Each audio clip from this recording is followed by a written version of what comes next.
ആകാശം ഉതിർന്നു വീഴുന്ന ദിവസമാ, നക്ഷത്രങ്ങൾ ഉതിർന്നു വീഴുന്ന ദിവസമാ, പർവ്വതങ്ങൾ പഞ്ഞിക്കെട്ട് പോലെ പാടി നടക്കുന്ന ദിവസമാ നബിയേ.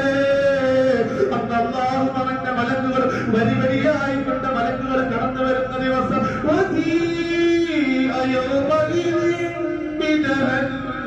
അന്നേ ദിവസം അല്ലാഹു നരകത്തെ കൊണ്ടുവരുന്നതാ.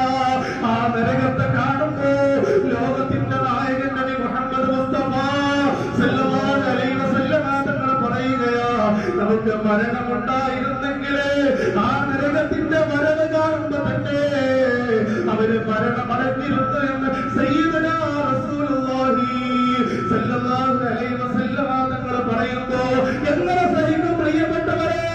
ആ നരകത്തിന്റെ അതാവ് എങ്ങനെ സഹിക്കും പ്രിയപ്പെട്ടവരെ? അല്ലാഹു നമ്മളെ കാത്തുരക്ഷിക്കട്ടെ. അതുകൊണ്ടല്ലേ തറവാസ്താദ്